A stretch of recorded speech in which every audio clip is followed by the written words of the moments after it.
बागेश्वर धाम वाले बाबा यानी श्री धीरेंद्र कृष्ण शास्त्री जी का सपना कभी पूरा हो ही नहीं सकता।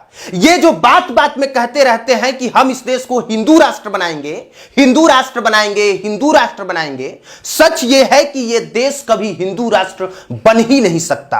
और आज की वीडियो में हम आपको एकदम फैक्ट के साथ बताएंगे कि क्या धीरेंद्र शास्त्री जी हिंदू राष्ट्र बनाने के नाम पे सबको मूर्ख बना रहे हैं या फिर कोई चांस है कि यह देश हिंदू राष्ट्र बन सकता है।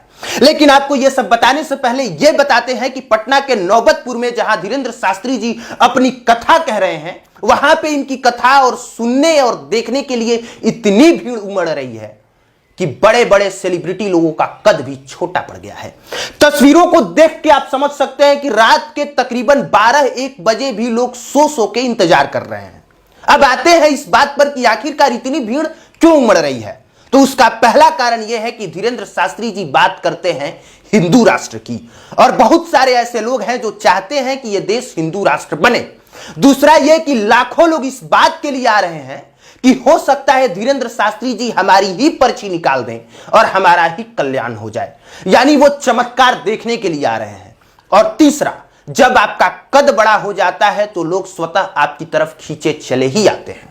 अब आते हैं इस बात पर कि हिंदू राष्ट्र के सपने का क्या। मैं यह बात इसलिए कह रहा हूं कि यह देश हिंदू राष्ट्र नहीं बन सकता क्योंकि भारतीय संविधान के आर्टिकल 25 में सेक्युलर एंड सोशलिस्ट जैसे शब्द जोड़े गए हैं, जिसका हिंदी होता है पंथ निरपेक्ष।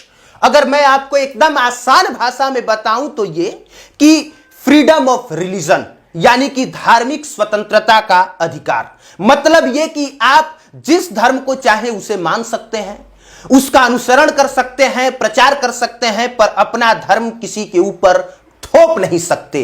यह वो देश है जहां पे विभिन्नताओं में एकता है। मतलब भाषा सबकी अलग अलग है, धर्म अलग अलग है, मजहब अलग अलग है, ईश्वर तक अलग अलग है।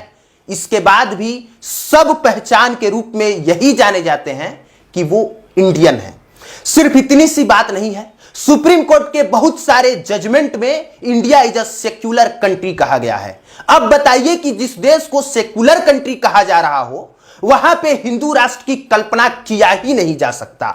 जहां पे सभी धर्मों को एक समान हक दिया जा रहा हो वहां पे यह कह दिया जाए कि यह देश हिंदू राष्ट्र हो जाएगा, यह संभव ही नहीं है। इसीलिए मैं कह रहा हूं कि धीरेंद्र शास्त्री जी जो ख्वाब देख रहे हैं, जो ख्वाब दिखा रहे हैं, वो पूरा हो ही नहीं सकता। आपको यह जान के ताज्जुब होगा कि 22 लैंग्वेज ऑफिशियल लैंग्वेज है इस देश के और 100 से ज्यादा नेटिव लैंग्वेज है। इसके अलावा 1952 तकरीबन ऐसी भाषाएं हैं जो अलग अलग जगहों पे बोली जाती है।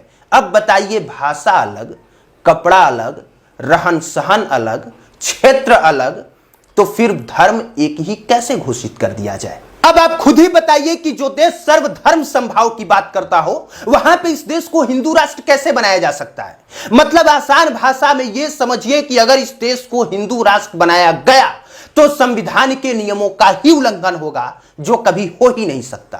तो क्या श्री धीरेंद्र कृष्ण शास्त्री जी अपने मासूम चेहरे से बार बार हिंदू राष्ट्र, हिंदू राष्ट्र, हिंदू राष्ट्र कह के सबको मूर्ख बना रहे हैं? तो इसका भी जवाब है नहीं। जो आपने अभी तक सुना ये तो अधूरा सच है।